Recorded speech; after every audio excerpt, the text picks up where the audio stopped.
मैंने सोचा कि बेटियां मुझे मामा कहती है, कहती कि नहीं कहती? अरे जोर से बताओ, कहती है कि नहीं? कहती है। तो बेटी की और बेटे की मां मेरी बहन हुई, हुई कि नहीं हुई? मैं यहां खड़े होकर किसी की आलोचना करने नहीं आई हूं। मैं सिर्फ आपको जागरूक करने आई हूं। मैं आपसे वोट मांगने नहीं आई हूं, मैं आपसे जागरूकता मांगने आई हूं।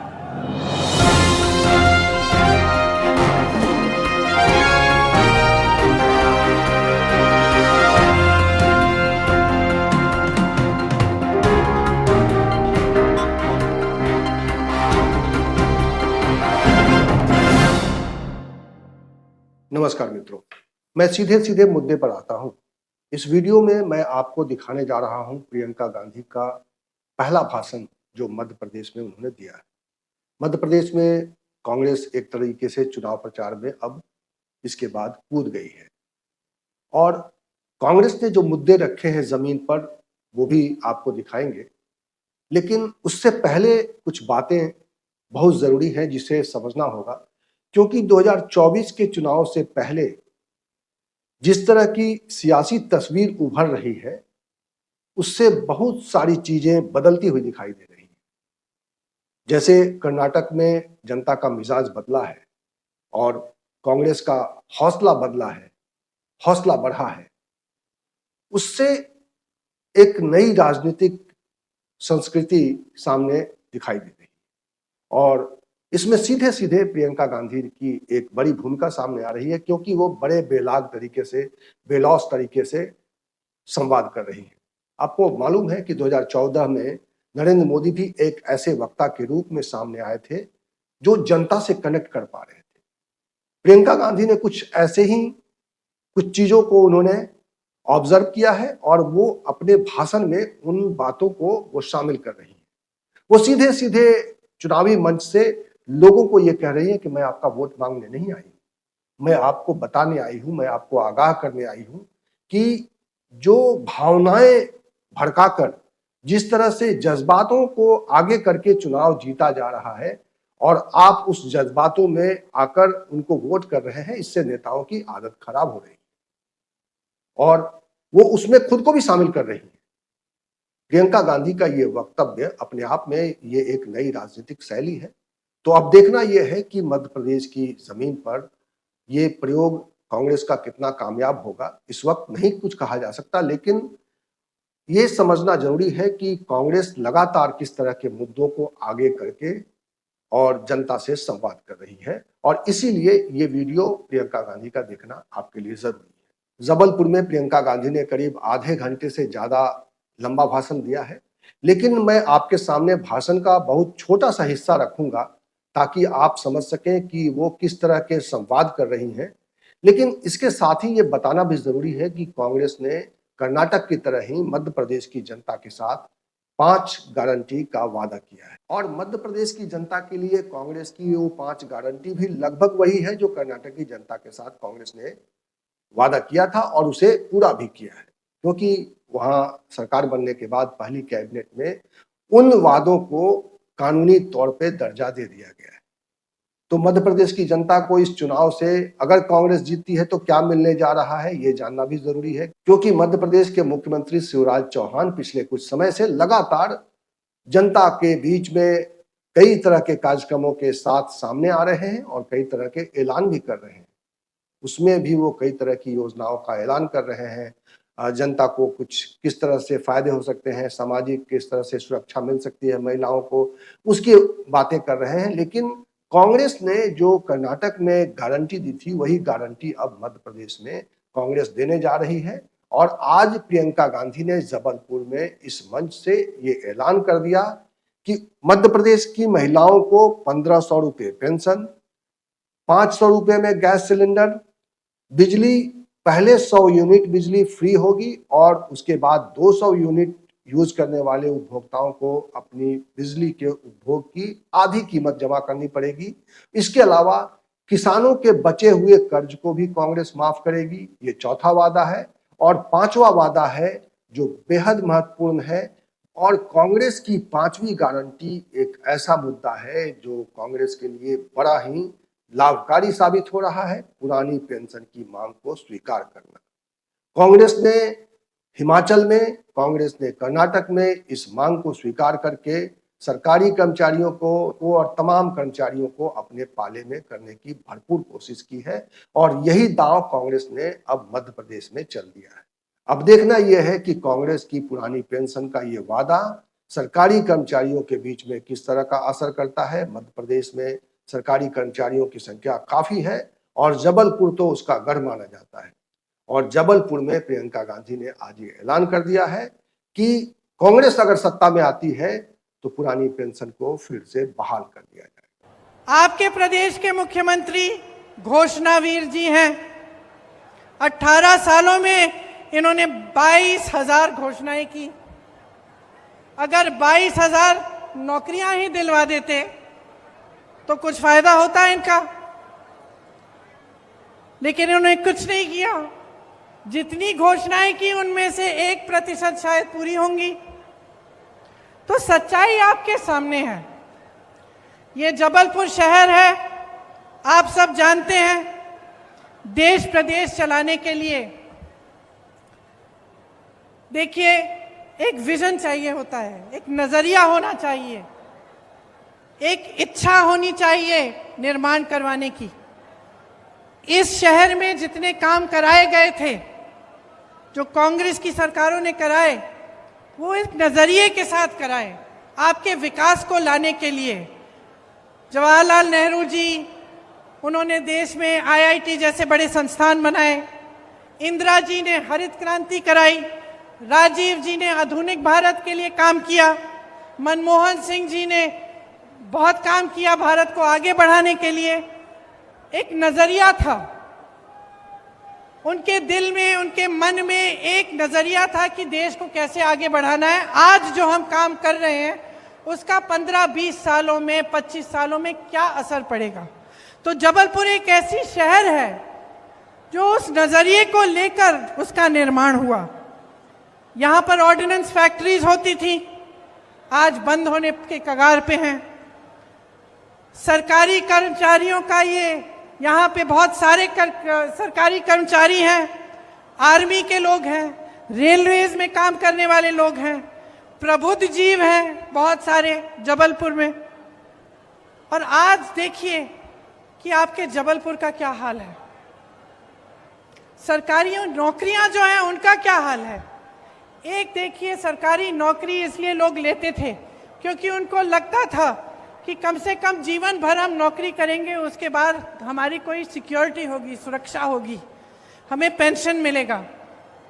आज ये स्थिति है कि पूरे देश भर में सरकारी कर्मचारी रो रहे हैं कि हमें पुराना पेंशन वापस दे दीजिए, हमें ये नया पेंशन नहीं चाहिए। और उनकी कहीं भी कोई सुनवाई नहीं है। सिर्फ कांग्रेस के प्रदेशों में, हिमाचल प्रदेश में, छत्तीसगढ़ में, राजस्थान में पुराना पेंशन फिर से लागू हुआ है। क्योंकि जैसे मैंने कहा, 2 तरह की राजनीति है इस देश में। एक जो आप में आस्था रखती है, विश्वास रखती है पब्लिक में, और एक जो सत्ता में आस्था रखती है। तो जो सत्ता में आस्था रखते हैं वो कभी आपकी सुनवाई नहीं करेंगे। कांग्रेस पार्टी आपकी सुनवाई करती है। जहां जहां हमारी सरकारें हैं, आप खुद देखिए और खुद आकलन करिए कि जो कहा है वो किया है कि नहीं। अभी अभी कर्नाटका में सरकार बनी है, 5 गारंटी दिए थे, 5 के 5 गारंटी कैबिनेट में पास हुए हैं। राजस्थान में पुराना पेंशन लागू है। तमाम ऐसी स्कीमें हैं जिनका वादा चुनाव में किया था, आज लागू हो रही हैं। यहाँ बगल में छत्तीसगढ़ है। छत्तीसगढ़ में सबसे ज्यादा किसानों को धान का दाम मिल रहा है पूरे देश भर में। छत्तीसगढ़ में भी पुरानी पेंशन लागू है। आप हिमाचल को देखिए, जो वादे किए वो पूरे करने जा रहे हैं। इसीलिए मैं आग्रह करती हूं कि आप जागरूक बनिए और जो सच्चाई है उसको पहचानिए। आपके सामने जो हो रहा है, आप जीवन में जो संघर्ष कर रहे हैं, वो संघर्ष बढ़ रहा है, इसको समझिए और ये देखिए कि कांग्रेस पार्टी के नेता, कांग्रेस पार्टी की सरकारें अपने प्रदेशों में क्या कर रही हैं, और आपको खुद समझ में आ जाएगा कि जब कांग्रेस की सरकार मध्य प्रदेश में आई थी, जिससे पहले कि भाजपा ने उसको गिराकर ये सरकार बनाई, तब उन्हीं 1.5 सालों में कितना काम किया गया। 27 लाख किसानों का 11,600 करोड़ कर्ज माफ किया उन 1.5 सालों में। सामाजिक सुरक्षा पेंशन को 300 रुपए से 600 रुपए तक बढ़ाया गया था। 1 करोड़ परिवारों को 100 रुपए में 100 यूनिट बिजली योजना का फायदा हुआ था। 1000 गौशालाओं का निर्माण हुआ था। आदिवासियों के लिए 12,000 बर्तन बैंक बनाए गए थे। ये सब काम 1.5 साल में कांग्रेस की सरकार ने किया, और आज भी ऐसे ही काम कांग्रेस की सरकारें जहां जहां उनकी सरकार है वहां पे कर रही हैं। तो बहनों और भाइयों, हम आपके सामने कुछ ऐसे गारंटी लाए हैं जिनके बारे में अब आपको मैं बताऊंगी, जो हम 100% लागू करेंगे। ये मेरा वादा है आपको। यही वादा मैंने कर्नाटका में किया, यही वादा कर्नाटका के नेताओं ने किया, राहुल गांधी जी ने किया, और कर्नाटका की सरकार बनते ही उस कैबिनेट ने पास किया हुआ है। हर महीने महिलाओं को 1500 रुपए प्रति माह दिलवाया जाएगा। गैस का सिलेंडर 1000 रुपए का नहीं, 500 रुपए का आपको मिलेगा। आपके लिए 100 यूनिट बिजली माफ होंगे, सबके लिए। 200 यूनिट बिजली बिल की हाफ होगी, मतलब आधी। हम मध्य प्रदेश में भी पुराना पेंशन लागू करेंगे। आपका दर्द हम समझते हैं, कर्मचारियों का दर्द हम समझते हैं। आप देखिए इन्होंने क्या नहीं किया। आर्मी में भी इन्होंने 4 साल का वो कर दिया है, कर्मचारियों का पेंशन कटवा दिया है। तो हम कह रहे हैं कि सरकारी कर्मचारी सारे सुन लें, पुरानी पेंशन लागू होगी। जो किसान कर्ज माफ करने का काम हमने शुरू किया था उसको पूरा करेंगे, और जो बचे हुए किसान हैं उनका ऋण माफ किया जाएगा। ये हमारी गारंटी है। और देखिए, दिल से मैं कह रही हूं कि बहुत साल हो गए, केंद्र में 9 साल हो रहे हैं, आपके प्रदेश में 18 साल हो रहे हैं। ये राजनीति बहुत आगे बढ़ चुकी है, जो आपको नकार रही है, आपकी जरूरतों को नकार रही है। हर बार आपके जज्बातों को उभारा जाता है, इधर उधर की बातें की जाती हैं। कमलनाथ जी ने कहा हम भारतीय हैं, हम सबके लिए धर्म से बड़ा कुछ नहीं है, हमारी आस्था से बड़ा कुछ नहीं है। चाहे हम किसी भी धर्म के हो, हम उसे दिल में मानते हैं, वो हमारे लिए सर्वोपरि है। लेकिन उसका मतलब ये नहीं है कि पब्लिक को बहकाया जाए, कि पब्लिक के जज्बातों को उभार कर वोट मांगा जाए, उसका मतलब नहीं है। और अगर नेता ऐसा कर रहा है, या एक राजनीतिक दल बार बार ऐसा कर रहा है कि चुनाव का समय आया, आपके जज्बात उभार दिए, आपकी काम की बात नहीं की, तो आप उनकी आदत बिगाड़ रहे हो। वो तो है ही बिगड़े, क्योंकि आपको बार बार जज्बातों पर उकसा रहे हैं, लेकिन आपका काम नहीं कर रहे हैं। लेकिन आप बिगाड़ रहे हो क्योंकि आप बुरी आदत डलवा रहे हो। उस नेता को कभी ये एहसास नहीं होगा कि अगर वो आपका काम नहीं करेगा तो उसको सत्ता छोड़नी पड़ेगी। समझ रहे हैं आप मेरी बात? आपको समझाना पड़ेगा। दिखाना पड़ेगा नेताओं को, और उसमें हम सब शामिल हैं, कि अगर हम आपका काम नहीं करें और चुनाव के समय आपके जज्बात उभारने की बात कर लें, या आपको किसी जैसे आप जज्बाती मामले पे आपको उकसा दें और फिर उसके बल पर आपके वोट लेके सत्ता में बैठ जाएं, लेकिन फिर आपकी बिजली हम ना दिलवाएं, आपका विकास हम ना करवाएं, आपकी सड़कें ठीक नहीं हो रही हैं, आपके बच्चों के लिए शिक्षा के मौके नहीं दिलवा रहे हैं, नौजवानों को रोजगार नहीं दिलवा रहे हैं, और सिर्फ सत्ता के मजे ले रहे हैं, तो आपको सबक सिखाना पड़ेगा। तो मैं कहना चाह रही हूं कि 18 साल हो चुके, 18 साल में आपने सब कुछ देख लिया। अगर किसी इंसान ने 18 साल में अपनी असलियत आपको नहीं दिखाई और आपको ये पता नहीं चला कि वो आपका काम नहीं करने वाले हैं, तो शायद कभी नहीं पता चलेगा। अब 18 सालों में आपने सब कुछ देख लिया, घोषणाएं देख ली, असलियत देख लिया, टीवी में विज्ञापन देख लिए, असलियत देख लिया, बड़ी बड़ी होर्डिंग देख लिए, बड़े बड़े इवेंट देख लिए और सच्चाई देख ली। तो अब आप तय करिए, बच्चों के भविष्य का निर्माण करना है कि नहीं, करना है कि नहीं करना है, अपने देश प्रदेश को विकसित बनाना है कि नहीं, अपने नेताओं को जवाबदेह बनाना है कि नहीं, बनाना है ना। तो मन बना लीजिए, मन बना लीजिए। 6 महीनों में चुनाव है, 6 महीने हैं सोचने के लिए, समझने के लिए, और जो आपने 18 सालों में देखा है उसका आकलन करने के लिए 6 महीने हैं ये समझने के लिए, देखने के लिए कि कांग्रेस की सरकारें क्या कर रही हैं अपने प्रदेशों में। जागरूक बनकर देखिए, समझिए, सुनिए और अपना वोट अपने पक्ष में डालिए। एक ऐसी राजनीति को बनाइए अपने देश में, अपने प्रदेश में, जो आपके प्रति जवाबदेह बने।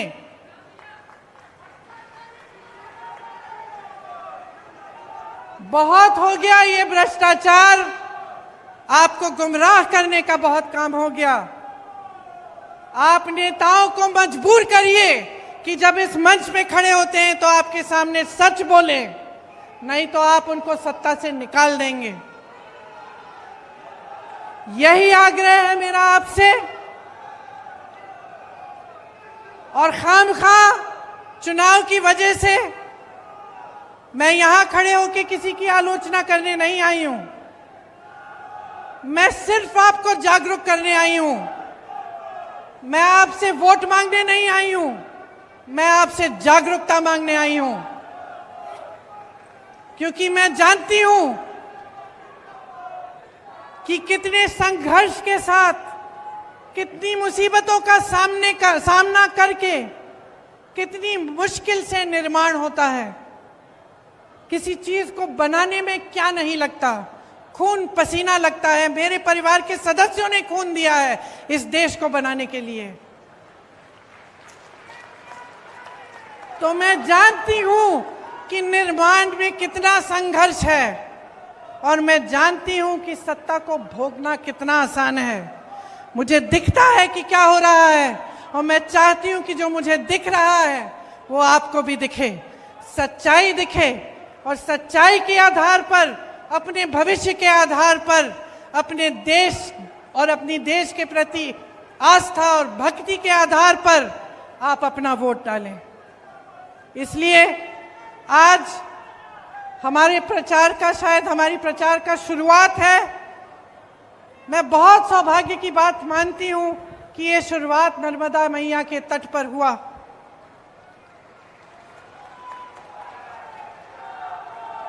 क्योंकि हम सब जो यहाँ पे बैठे हैं इस मंच पर, नर्मदा मैया के तट से आए हैं।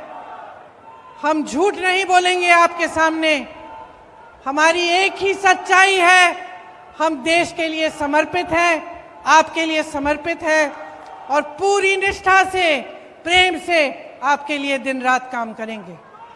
आप सबको बहुत बहुत धन्यवाद कि आपने मेरी कुछ लंबी बातों को इतने ध्यान से सुना। मेरी आशा है कि इन पर ध्यान भी आप घर जाकर भी देंगे और थोड़ा समझने की कोशिश करेंगे कि आपकी भलाई के लिए ही मैंने ये सब बातें कही। बहुत बहुत धन्यवाद। जय हिंद, जय हिंद, जय हिंद। इस वीडियो में इतना ही। इसी तरह की चर्चा के साथ, इसी तरह के विमर्श और इसी तरह के सवाल के साथ मैं आपको मिलूंगा अगले वीडियो में। तब तक के लिए नमस्कार।